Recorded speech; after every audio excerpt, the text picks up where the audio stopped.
اسی ایک کتاب کے لیے آج آپ کی خدمت میں حاضر ہوا ہوں کہ کوشش کریں صحیفہ سجادیہ کو کھولیں، کچھ کھولیں۔ امام نے بہت اس مشکل حالات میں تربیت بشریت کے لیے ایک ایسا صحیفہ دیا ہے ہمیں کہ اس کے اندر زندگی کے سارے مسائل بیان ہیں۔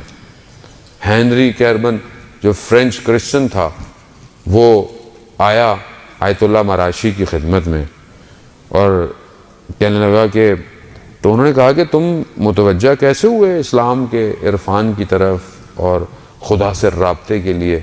تو کہتا ہے میں نے صحیفہ سجادیہ کو جب دیکھا تو مجھے سمجھ میں آیا کہ خدا سے گفتگو کرنے کا طریقہ کیا ہے۔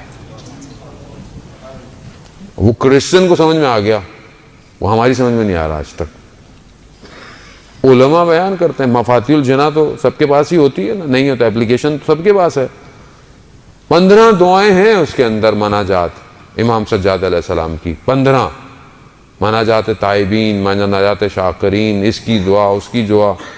وہ تھوڑی سی زحمت کریں عزیزان محترم، تھوڑا سا ترجمہ پڑھ لیں، عربی نہیں اچھی تو ترجمہ پڑھ لیں کہ کس طرح امام خدا کی بارگاہ میں توبہ کرنا سکھا رہے ہیں، کس طرح امام خدا کی بارگاہ میں شکر کرنا سکھا رہے ہیں۔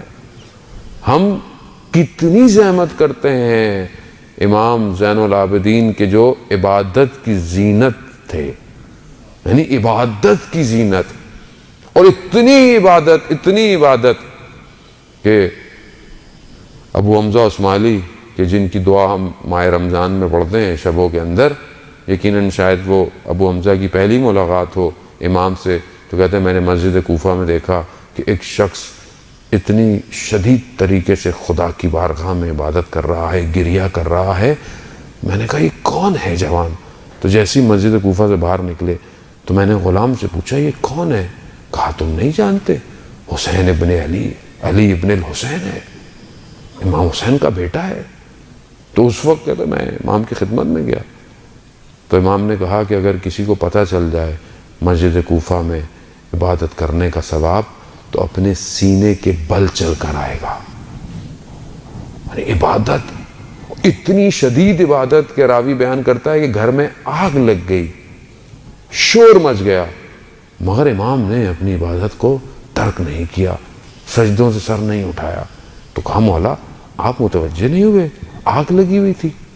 تو امام فرماتے ہیں دنیا کی آگ سے زیادہ قیامت کی آگ خطرناک ہے۔ عزیزان ہم نہیں پڑھ سکتے تو ہم بالکل بھی آگے نہیں بڑھتے ہیں۔ تو یہ تو نہیں کہا کہ یہی نہیں پڑھ سکتے تو کم از کم اول وقت میں تو نماز پڑھ سکتے ہیں، کم از کم انسان اول وقت میں تو پڑھ سکتا ہے، اگر ویسی نماز نہیں پڑھ سکتا۔ امام عبادت کر رہے تھے، امام کی آواز سرک گئی، راوی نے کہا بعد میں کہ مولا آپ نے دھیان نہیں دیا، آپ کی آواز ہٹ گئی تھی۔ تو امام فرماتے ہیں مگر تم نہیں جانتے کہ میں کس کے مقابل کھڑا ہوا تھا، اور ابھی میں یوں کر رہا ہوتا ہوں۔ مکروہات ہیں، راضی نہیں ہے۔ آپ اپنے کمپنی کے سی او کے سامنے کیسے کھڑے ہوتے ہیں؟ ٹائی بالکل سیدھی کر کے، سلوٹے نہ آئیں، ہاتھ میں فائل بالکل صحیح ہو، بالکل سیدھے آپ بیٹھے ہوئے ہوتے ہیں۔ کون ہے کمپنی کا سی او؟ کتنے پیسے دیتا ہے آپ کو؟ کتنے دے دے گا آپ کو؟ کتنی گاڑی، کون سی گاڑی دے گا آپ کو؟ مگر جو ان اللہ علی کل شیء قدیر ہے، اس کے سامنے میں کیسے کھڑا ہوں؟ تو راوی نے کہا مولا ہم کیا کریں، ہماری تو ایسی نمازیں نہیں ہیں۔ تو کہا مستحبات پہ عمل کر کر اپنی نمازوں کو آگے بڑھاؤ، یعنی جب نماز پڑھے، واجب پڑھے، تو اس کے بعد مستحبات بھی ادا کرے انسان، جتنی ہو سکتا ہے انسان کو کرنی چاہیے۔ جانے محترم وہ اللہ اکبر کیا، اٹھ کے بھاگ گیا۔ مانگو، مانگنا تو ہے ہی نہیں۔ اکثر لوگ کہتے ہیں مولانا صاحب خدا سے کیا مانگے، مگر خدا کو پتہ نہیں ہے۔ خدا کو سب پتہ ہے عزیزان محترم، مگر خدا چاہتا ہے کہ بندہ مجھ سے مانگے، مگر ماں نہیں جانتی بچے کو دودھ کی ضرورت ہے۔ بچہ روتا کیوں ہے؟